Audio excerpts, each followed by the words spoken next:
Hello to everybody called Dave and every other name as well. This is a no-nonsense sales pitch video for this Rover 25 GSI. This is called a no-nonsense sales pitch video because there isn't going to be any nonsense, just some nice straight talking, and I'll tell you all of this car's faults. First of all, let's talk about that name, GSI. This is a 1.4 petrol engine car and it has over 100 brake horsepower. That means it's really fast, or at least it did by Rover's standards 17 years ago. Most people aren't going to buy this because it's fast, because for one thing it isn't attractive to people that like to drive like lunatics, and the other is that it's not fast. But it's not bad actually, considering 103 brake horsepower from a 1.4 litre petrol engine all that time ago. Quite impressive, and it's good if you do, gun it a bit. Yeah.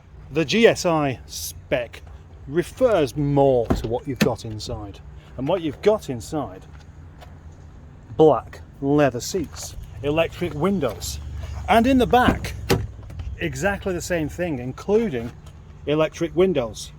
And the good news, yeah, they work. Everything works on this car. Almost everything works on this car. There's just one thing that doesn't. And come to think of it, that may work, it's just not working at the moment. As you can see, the colour of this car is silver, which generally isn't the best colour for me, because I like a darker colour. But that's not what this is about. This is about you, what you want. If you like a shiny silver, then this will do the job, because this paint pops like the cherries at a school disco. As you can clearly see, this car has alloy wheels, 15-inch alloy wheels. Not only that, they have excellent tyres all around. See, very good and very good again. That's just one of the things that help this car pass its MOT without even an advisory. Yeah, that is a solid car. Underneath it's like brand new, but old at the same time. It's a really good car. It drives like a new car. Well, I was going to save all the good bits till afterwards, so I'll come back to that afterwards. So I will return to the good bits, just in case you don't get them now. The name or the type of these 15-inch alloys evades me, to be honest. I could have just looked it up then. In fact, I could be on Google right now searching for Rover 25 different alloys. They're too busy telling you that I could be doing that rather than actually doing it. I will confess in saying that I don't like these wheels.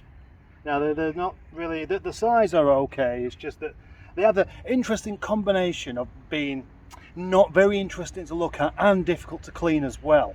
But hey, that's a subjective matter. You might look at these wheels and think they're fantastic. They're the ones I want on my car. And I'm really sorry if I've insulted you by making fun of the wheels. Sorry, I kind of went off on a bit of a ranty tangent there, and I didn't really mean to. Let's start with what's good about this car. Well, for its age, it is very nice. It has a rather interesting number plate, which is why I called it Brian Johnson. It has an almost new MOT with no advisories, as I previously mentioned. It has just over 100,000 miles, which isn't very much. There's no rust on it anywhere, besides a tiny little scab on one of the wings. And it's ULEZ compliant. Unlike many cars, this can go anywhere currently without being charged for the privilege of driving. Being a 1.4 means it's also quite economical, at the same time as being reasonably nippy. The interior is nice. All of the buttons work, the vents aren't damaged, it's tuned to Radio 4 already, and the headlining, well, I was going to say it's okay, but it's going a little bit just there. Just a bit, a tiny bit at the front. But it's quite good for, how they normally end up. All 4 electric windows and mirrors work.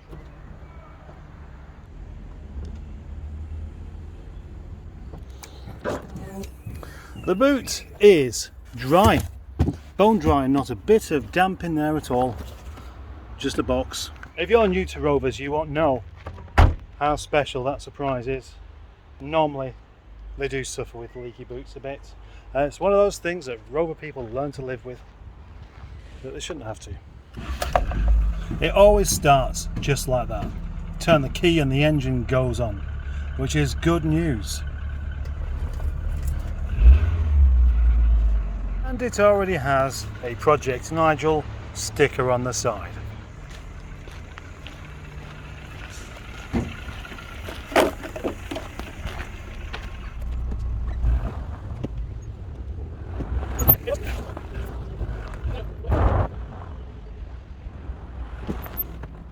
And now, unfortunately, we've got to get to the part where I stop praising this car and start telling you what's so badly wrong with it.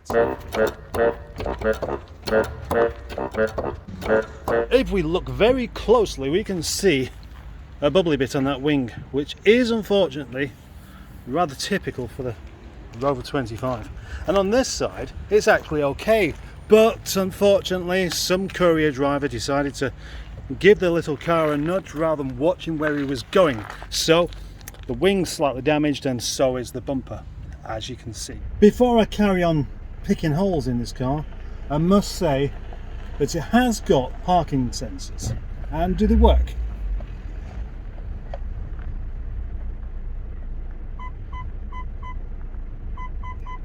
Yes, they do. On very close inspection, especially in this direct sunlight, you can see there are a few scuffs and marks here and there. Look, there's a mark here somewhere. Where is it? Oh, it's there. There's a tiny dent there. Can you see that? And a few small scratches like that. I mean, I know it's not good enough. It's simply disgraceful, but I can't really do anything about it. Okay, fair enough. Maybe if I was doing my job properly, I could sell you a 17-year-old car with all of these things completely sorted out. So it comes to you looking like a brand new car. But you probably won't want to pay for that. I think it's a very respectable looking car, even with that slight thing on the front there. Underneath the bonnet we have the engine and the battery and the gearbox and the expansion tank and all the bits that basically make the wheels go round. And having the wheels go round is very useful because that provides the propulsion to help you go to wherever it is you want to go to. And I'm not going to ask you where you're going in this car, it's up to you. That does remind me, actually, the cam belt and water pump were changed recently, as were the oil and the coolant and all the other bits like that. So that's all fine. But it does bring me to the one slight issue with this car, and it is the only one. It is using just a little bit of oil. Sometimes you get a puff of smoke out the back as well. Now I might be able to sort this out depending on what it is. If it is a big issue, then I won't be doing. If it's a small issue, then I will be doing. But I suspect at the moment it might be just something to do with these vacuum pipes. Speaking of vacuum pipes, the radio is obviously on radio 4 because I'm a man, but it's a digital radio as well, a DAB radio. So there's the aerial on the windscreen, and that works well. The air conditioning doesn't really do much. So what about the price for this car? I don't know. What do you think it's worth? Actually, no, I do know how much I want for it. I want £950 for it. £950 for a lovely 5-door Rover 25 in silver with leather seats and all the other bits that you see with it. £950. That's the price.